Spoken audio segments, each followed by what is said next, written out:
O Senhor esteja convosco. Ele está bem de nós. Proclamação do Evangelho de Jesus Cristo segundo Marcos. Glória a vós, Senhor. Num dia de sábado, Jesus passava através de um campo de trigo e os seus discípulos, enquanto caminhavam, puseram-se a arrancar espigas. Os fariseus lhe diziam: olha o que eles fazem no dia de sábado. Isto não é permitido. E ele lhes disse: então, nunca lestes o que fez Davi, quando ele e seus companheiros se acharam em necessidade, e ele sentiu fome, como no tempo do sumo sacerdote Abiatar, entrou na casa de Deus, comeu os pães de proposição, que a ninguém é permitido comer, senão aos sacerdotes, e deu-os também ao que estavam com ele, e lhes dizia: o sábado foi feito para o homem, e não o homem para o sábado. De sorte que o Filho do Homem é Senhor até do sábado. Ele entrou de novo numa sinagoga. Havia ali um homem que tinha a mão paralisada. Eles observavam Jesus para ver se o curava no dia de sábado, com o intento de acusá-lo. Jesus disse ao homem que tinha a mão paralisada: levanta-te, vem para o meio. E a eles disse: que é permitido no dia de sábado fazer o bem ou fazer o mal, salvar uma vida ou matá-la? Mas eles ficavam calados, passando sobre eles um olhar de cólera, entristecido pelo endurecimento de seus corações. Disse ao homem: estende a mão. Ele a estendeu, e a mão ficou em perfeitas condições. Depois de saírem, os fariseus deliberaram com os herodianos contra Jesus, acerca dos meios de fazê-lo perecer. Palavra da salvação. Glória a vós, Senhor. Aplauda para valer a palavra do Senhor. Vamos nos sentando e cantando. Exultai no Senhor, a nossa força. Exultai no Senhor, a nossa força. Exultai no Senhor, a nossa força.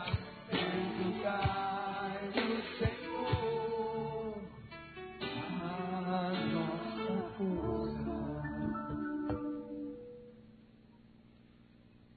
Finalzinho do Evangelho, parece-me que reflete aquela imagem maravilhosa que o Ricardo teve hoje de manhã e que motivou a riqueza do que nós experimentamos na manhã de hoje e nessa tarde, e também vem testemunhar para nós que já estamos experimentando esse poder e essa graça de Deus desde a sexta-feira. O Evangelho diz aqui no finalzinho, o versículo 5 desse terceiro capítulo de São Marcos, que Jesus olhou com muita tristeza. O Ricardo falava que foi com lágrimas, porque ele estava decepcionado com a dureza dos corações daqueles fariseus. E foi por isso que ele disse aquilo que nós também hoje proclamamos: abre-te, estenda a sua mão. Se nós olharmos a primeira leitura, esse trechinho pequenininho dos 10 mandamentos, e o Evangelho, que falam do mesmo assunto, e parece que o assunto é o sábado, mas na verdade não é. nós vamos perceber dentro desse contexto que estamos vivendo nesse acampamento. Estes que foram os destinatários dessas promessas, como lemos em Deuteronômio capítulo 5, repetindo Êxodo capítulo 20, essas mesmas pessoas, e entre elas os principais, os fariseus. Quem eram os fariseus? Os sacerdotes, os doutores da lei? Eram os especialistas na fé judaica, eram os padres e bispos, os teólogos, os coordenadores, aqueles que deveriam estar à frente do povo. E, no entanto, a reação da primeira leitura para o Evangelho mostra como eles não entenderam essa palavra. A primeira leitura diz: por que colocar em evidência o dia do Senhor? Qual é o sentido do sábado, ou para nós do domingo? Que domingo significa dia do Senhor. Domingo, para muitos é em inglês. Como é que é em inglês? E o que é Sunday? É dia do sol, dia de ir para a praia, dia de não fazer nada. Sunday. Domingo vem do latim, dia do dono, do Dominus, que é o Senhor. Então qual é o sentido disso? Dizia a primeira leitura. O sentido é proclamar uma experiência que foi feita. E qual é a experiência? Nos lembrava a primeira leitura? Eu sou o Senhor. Lembra-te, versículo 15. Lembra-te de que foste escravo no Egito, de onde a mão forte e o braço poderoso do Senhor te tirou. Por isso que o Senhor teu Deus te ordenou observar-se o dia de sábado. Ou seja, nós só vamos chegar a uma experiência de manifestação religiosa, não como algo que vem de uma lei. A lei pela lei, ela vai ficando aos poucos um instrumento de dominação, que não liberta ninguém, mas é fruto de uma experiência. Lembra-te de que foste escravo no Egito. Na medida em que nós, aquilo que celebrávamos hoje de manhã, vamos experimentando que também nós fomos escravos, talvez não do Egito, daquele Egito lá, mas dos faraós modernos. E nos cabe uma pergunta muito clara: por quê? Porque esse povo que foi escravo no Egito, que experimentou a mão forte, o poder do Senhor que os liberta, esse povo é o mesmo povo que alguns anos depois vai condenar Jesus, 1000, 2000 anos depois vai condenar Jesus, porque ficaram presos à lei, porque esqueceram de uma experiência que tem que partir da própria vida. Aliás, nós precisamos levar cada vez mais, e essa é a grande forma, o novo método de evangelização, é levarmos as pessoas a de fato fazerem uma experiência pessoal de Deus e de Jesus na vida, porque senão não adianta lei. O mundo já tentou resolver seus problemas com leis. No Brasil nós já tivemos, por exemplo, o período da ditadura militar, com o AI-5, que foi uma canetada, aonde a pessoa, qualquer coisa que falasse, o nome dela ia lá para o DOPS, ela ia presa, desaparecia, morria. A América Latina viveu leis terríveis que matavam todo mundo que pensava contra, não adiantou nada. Ou leis terríveis como o comunismo, que ainda sobra em alguns pequenos países do mundo, a exemplo de Cuba. A lei pela lei não resolve nada. É preciso vir de uma experiência, e essa experiência é fruto, em primeiro lugar, de saber quem eu sou. Aliás, eu diria diferente. Enquanto nós queremos perguntar quem eu sou, ainda não temos uma boa resposta. É preciso chegar a descobrir de quem eu sou, a quem eu pertenço. E esse é o grande lembrete que está sendo repetido de todas as formas, de todo jeito possível, que está sendo anunciado até mesmo por aqueles que não falam. Nós somos herdeiros do reino e precisamos urgentemente tomar posse desse reinado. E não estamos tomando.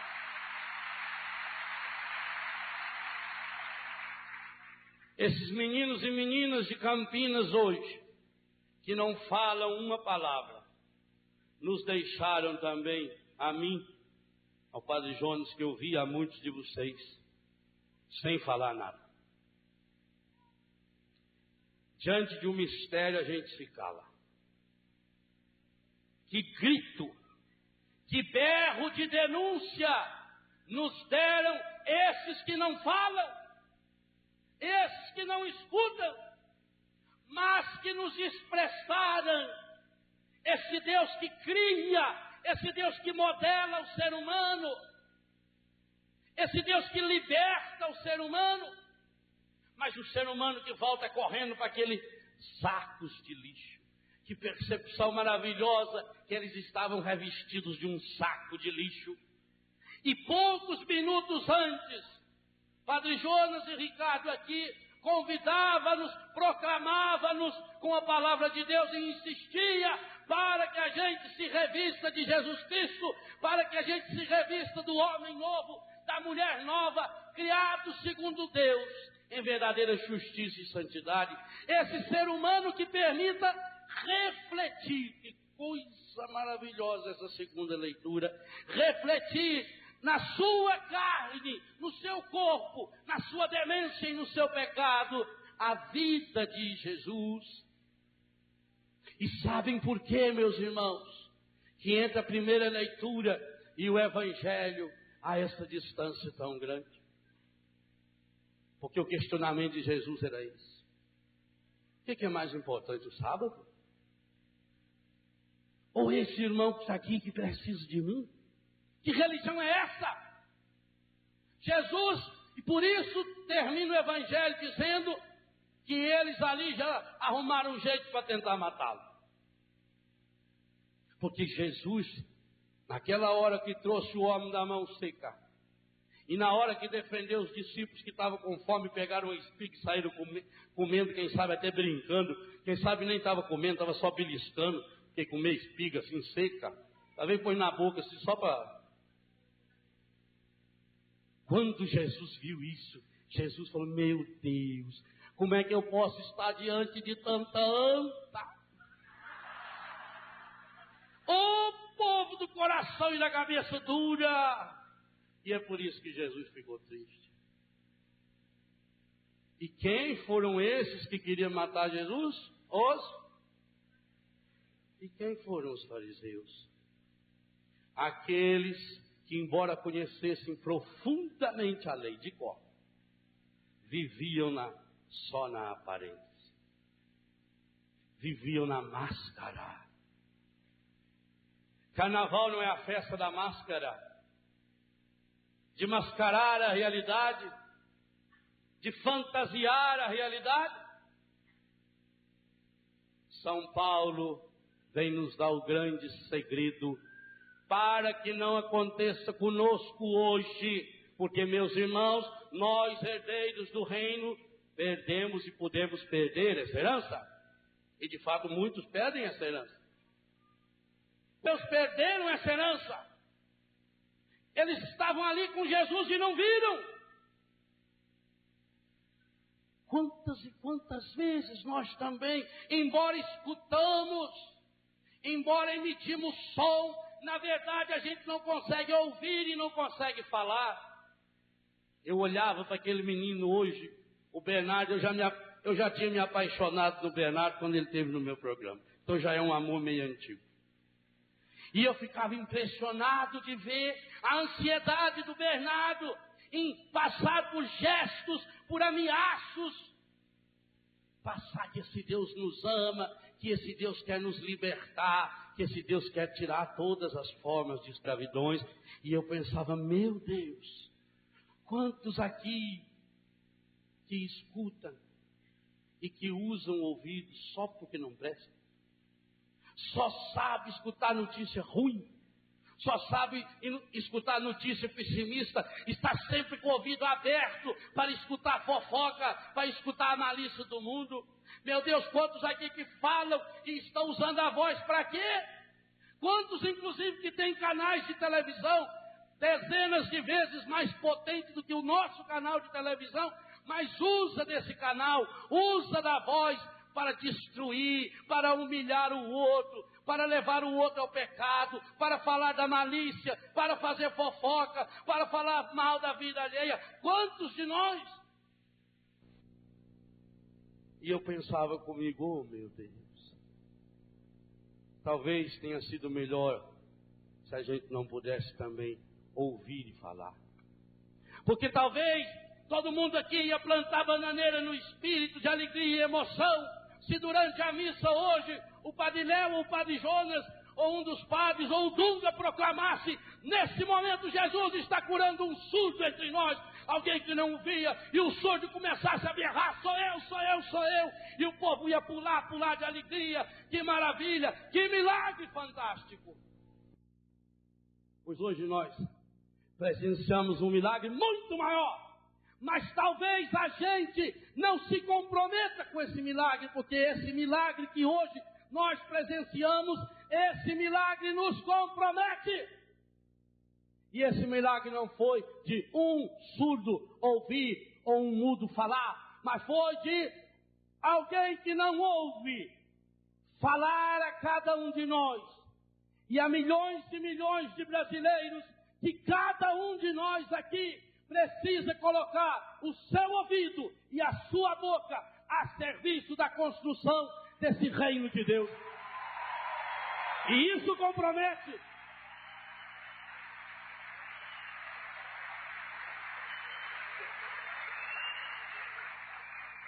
É esse o milagre que nós precisamos.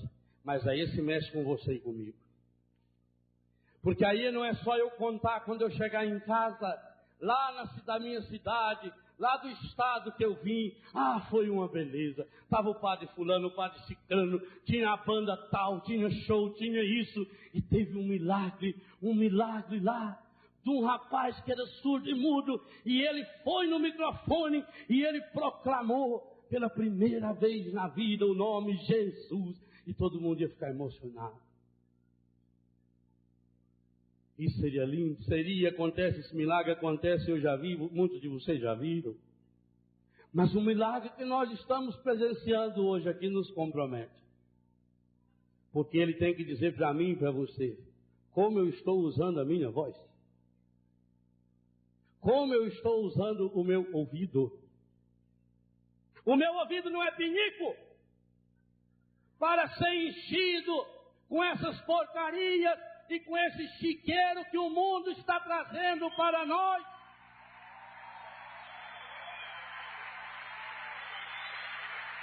E não foi essa uma das primeiras palavras proferidas nesse acampamento ontem de manhã pelo Padre Jonas e que eu repetia na missa?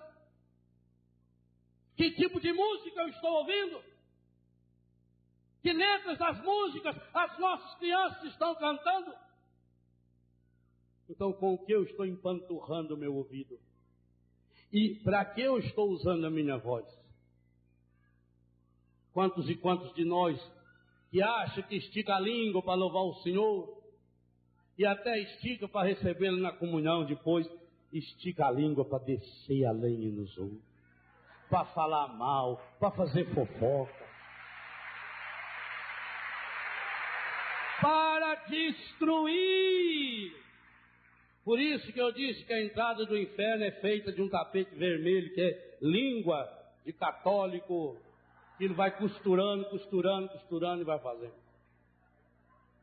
Quantos usam da sua língua como um chicote do encardido para só palavras negativas, palavras de pessimismo que não ajudam o outro a levantar, que só faz é ver os defeitos dos outros, porque na medida que eu tento mostrar o defeito dos outros, eu tento esquecer os meus defeitos.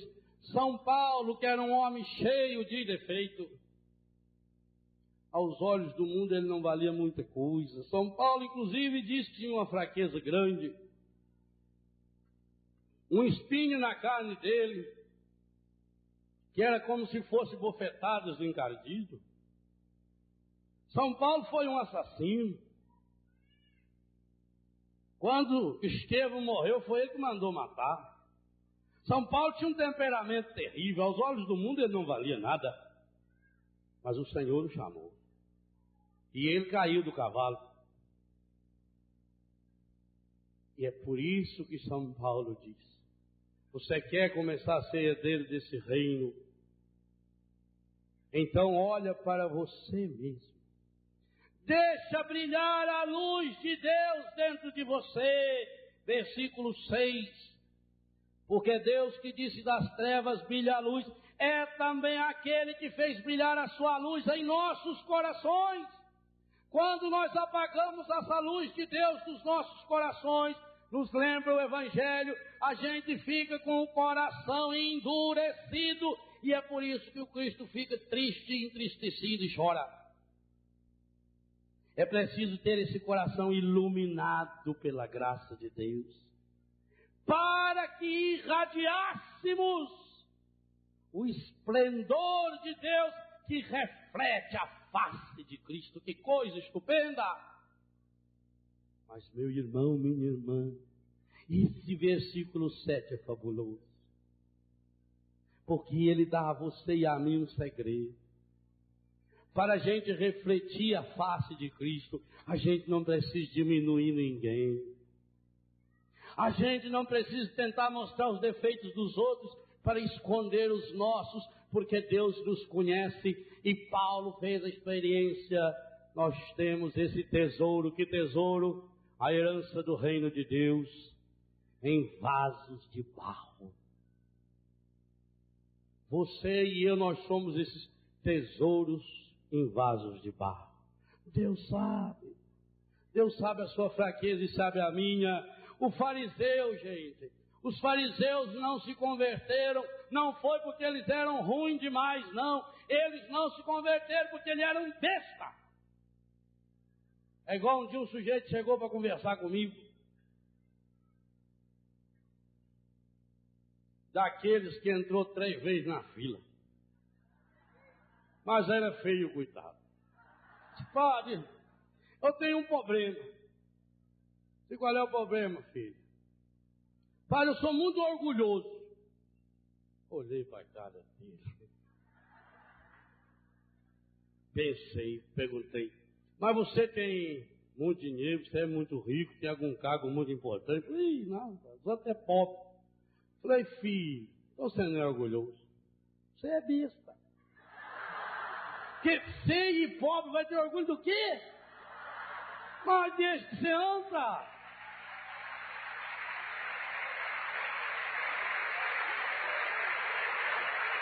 Às vezes nós somos igual a esse feioso. Eu não preciso ter orgulho de nada. Eu sou um vaso de barro, para que transpareça claramente que este poder extraordinário, herdeiros do reino, que este poder provém de Deus e não de nós.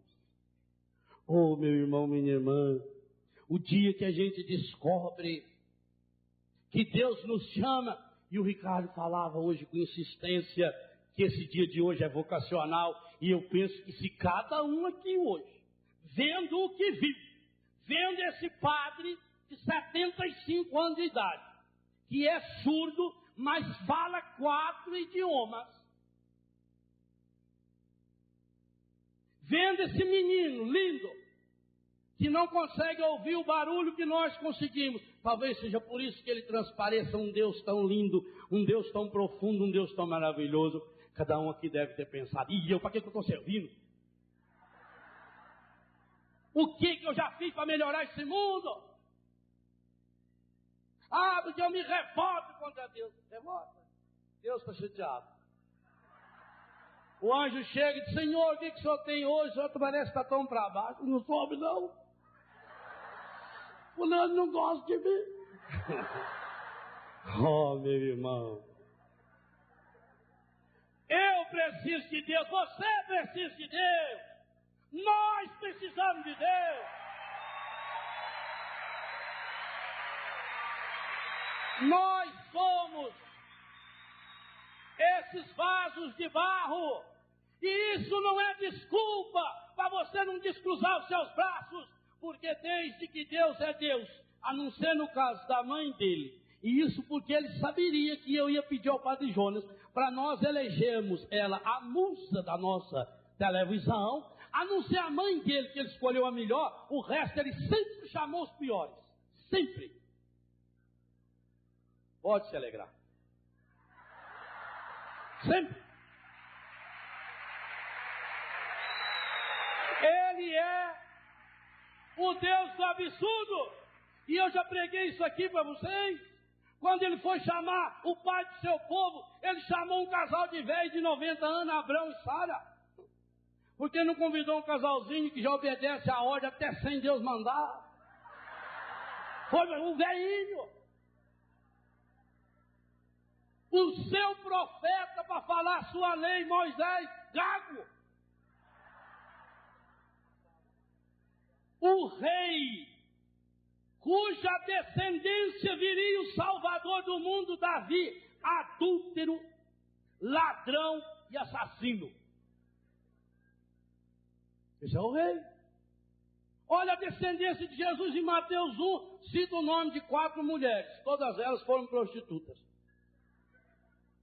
Deus sempre chama os piores. Você está sendo chamado. Eu estou sendo chamado.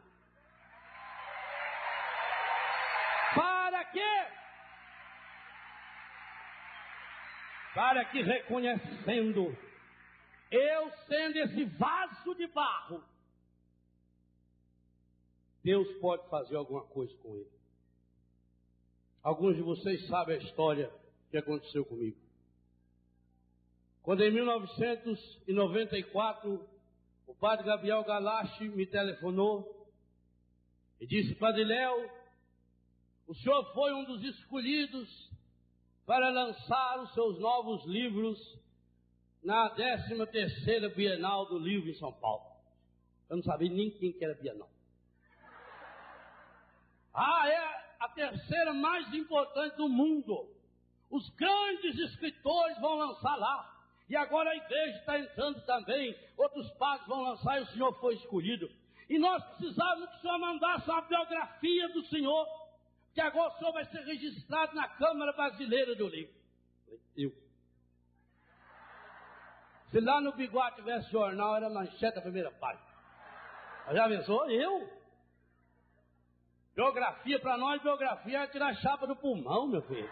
Agora, biografia, escrever minha vida. Falei, sentei no computador e comecei a escrever. Padre Léo nasceu no Biguá e fui escrevendo, né? Eu escrevi mais ou menos umas 6 páginas. Espaço pequenininho. Mas eu queria escrever mais. Porque quando a gente tem a oportunidade de falar bem da gente, por que não fazê-lo? Né? Ainda mais que vão publicar isso aí, eu vou escrever. Olha só, manda uma fotografia bem bonita para a capa. Interrompi o trabalho, celebrei a missa, fui fazer a adoração. E eu pedi ao senhor inspiração para eu poder escrever mais. E me veio uma palavra de ciência, em forma de uma visão. Parecia uma câmera de televisão, igual o Paulinho fazendo ali, ó. E foi mostrando o Biguá, aonde eu nasci. Mostrou a nossa casa, o Biguá é lindo, tem esmorro bonito. Foi mostrando a nossa casa, a janela do quarto onde eu nasci, passou direitinho, eu fui vendo direitinho. Passou o curral. No curral voltou a máquina, parou numa vaca. Mas não era no rosto da vaca. Parou no retrovisor da vaca.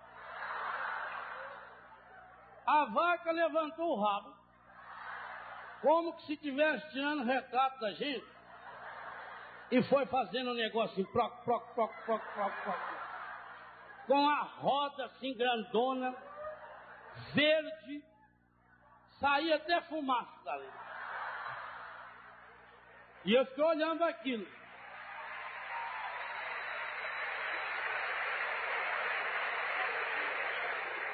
E embaixo veio a legenda do Espírito Santo. Esse é você. Vocês estão rindo que não foi você.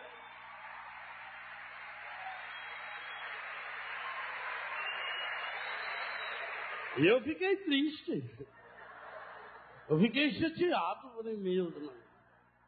Ah, não, mas também nem todo aí. E aí eu me senti aquele monte de bosta de vaca. Gente, aquilo me deu uma tristeza, porque eu olhava para aquela coisa verde. A escola hoje é verde. E aquilo ia passando assim, todos os meus pecados, as minhas misérias.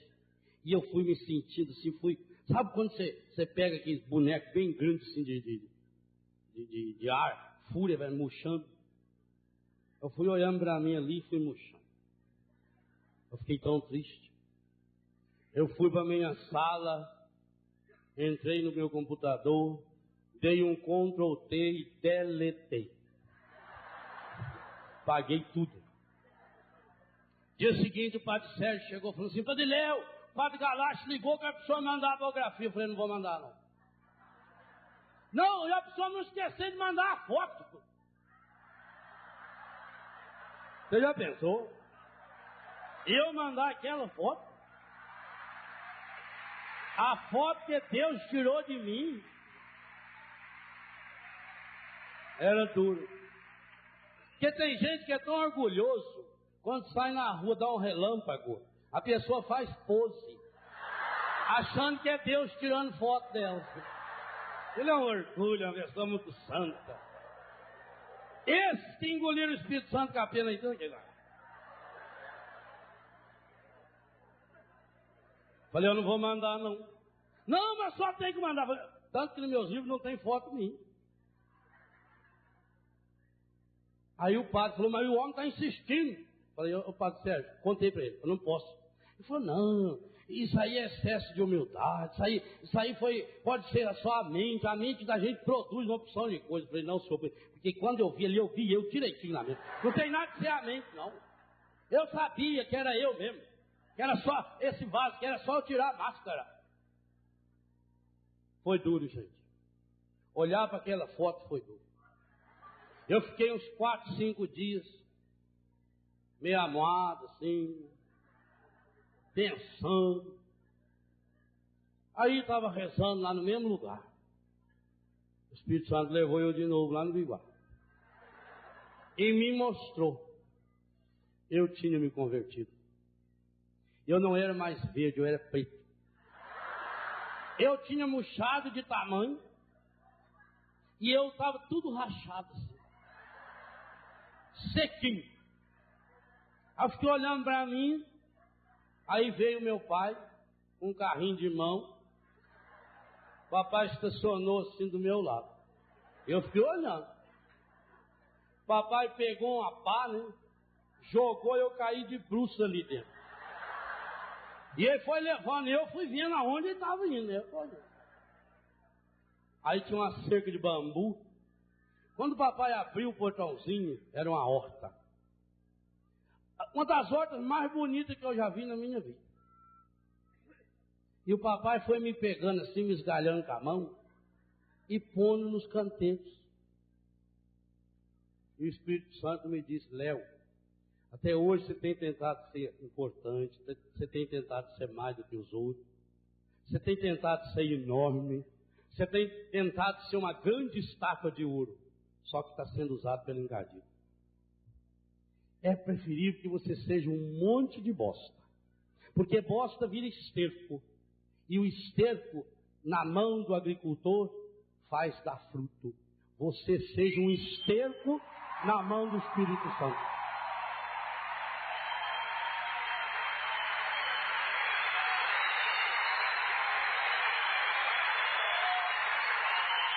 Eu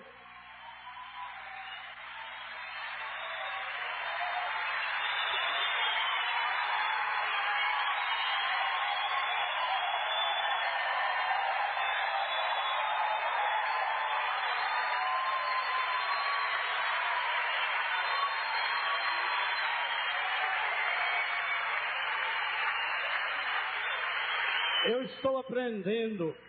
Pode ficar em pé. Eu estou aprendendo a ser esse esterco. E acho que quanto mais a gente conseguir ser esse esterco, Deus pode restaurar a nossa vida. Vai lá, Dunca. Diz do jeito que você sabe falar assim. Pare de se maltratar. Você é imagem e semelhança desse Deus. Não queira os outros culpar. Não use sua língua para falar mal do outro. Pare. Deus está vendo o seu coração. E se você deixar hoje, Ele pode fazer essa obra nova. Essa restauração. E um novo homem, uma nova mulher vai nascer. Deixa Deus falar isso para você agora. Mesmo que você seja esse monte de esterco, cheio de fraqueza, cheio de pecado, cheio de defeito. Mas se Deus, que tem essa foto minha guardada até hoje, se Deus que me conhece a fundo, se Ele sabe quem eu sou, se ainda assim Ele me ama, e me ama desesperadamente, Ele é apaixonado por mim, por você, 108 mil vezes num dia, o seu coração bate a Deus dizendo: eu te amo, eu te amo, eu te amo, eu te amo, eu te amo, eu te amo, eu te amo, eu te amo. Então por que eu preciso ser essa estátua de farisaísmo, querer ser mais do que os outros, querer diminuir o outro, ou ficar lamentando minha vida? Pare de lamentar e tenha coragem de dizer: por hoje não, por hoje eu não vou mais pecar, por hoje eu não vou mais lamentar, por hoje eu não vou mais me prostituir, por hoje eu não vou mais fumar, por hoje eu não vou mais beber, por hoje eu não vou mais fofocar, porque eu quero ser de Deus. Deixa esse Espírito de Deus agir. Vamos cantar junto isso. Deus vê o coração, Meu e o seu, sonda com a compaixão e sabe o tamanho da sua dor. Ele não pode pôr limites no seu amor, pois sabe até onde Ele sabe, vai. todo pecador. Lágrimas são suor de almas que lutam só. E você não está só. Deus pode entender o que te causa dor. Pensa no seu Senhor, recorra ao seu amor e creia, Ele é fiel, justo é o seu amor. Vamos cantar isso. Solta sua voz. Ele está do nosso lado. Vai lá. Pare de se maltratar. Não queira aos outros culpar. Diga por hoje não. Por hoje eu não vou mais pecar. E seja a sua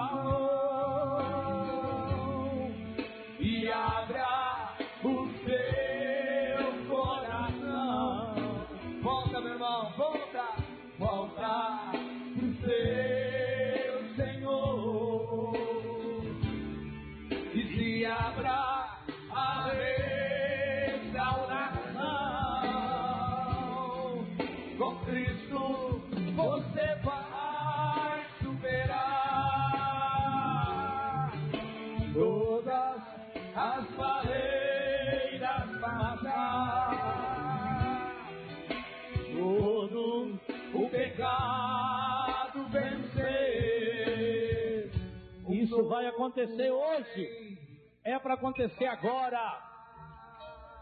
Uma nova mulher, um novo padre, um novo seminarista, uma nova família. E sou eu. E é você.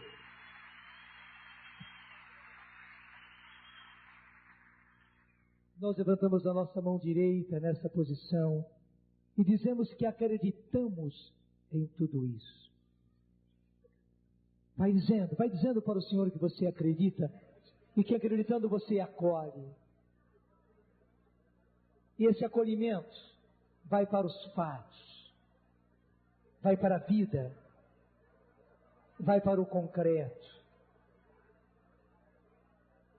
É o Senhor que lhe dá a oportunidade de manifestar o seu ato de fé.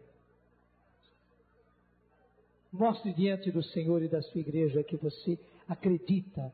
E porque você acredita, você quer. E querendo, você vai aos fatos. E agora, ainda com essa mão direita levantada, em forma de juramento, nós fazemos a nossa profissão de fé.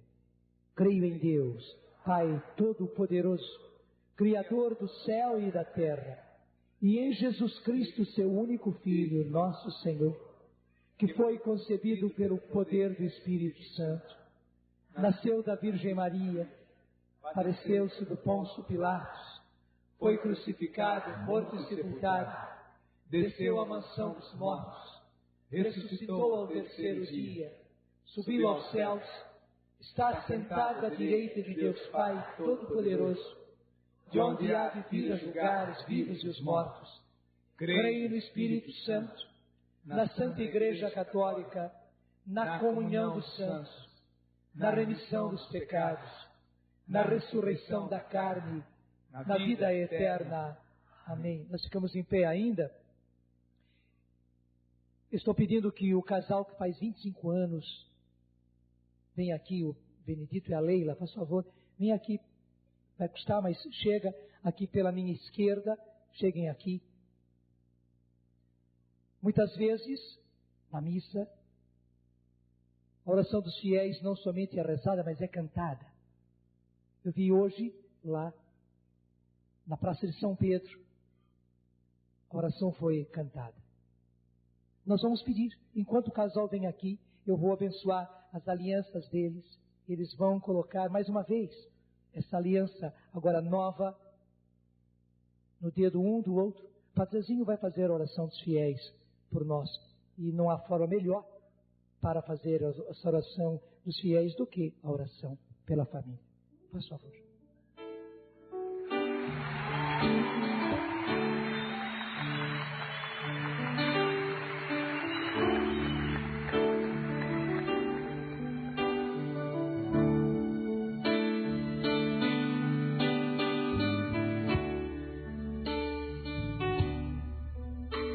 Que nenhuma família comece em qualquer derrepente.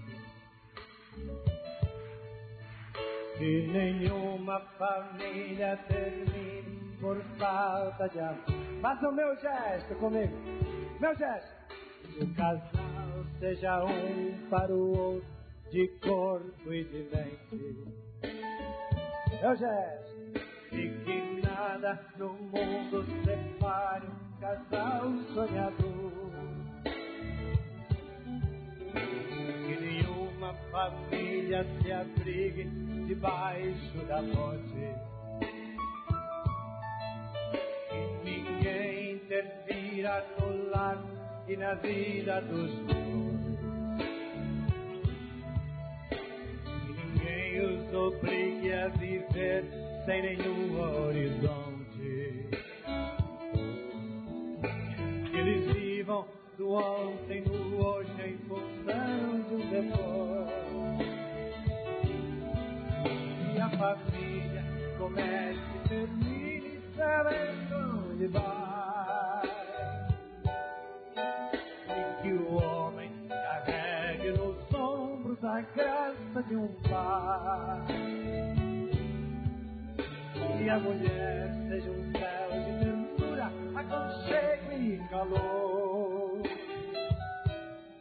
E que que brota do amor. Abençoa. Abençoa, Senhor, as famílias também. Abençoa, Senhor, a minha também. Abençoa, Senhor, as famílias também. Abençoa, Senhor, a minha também.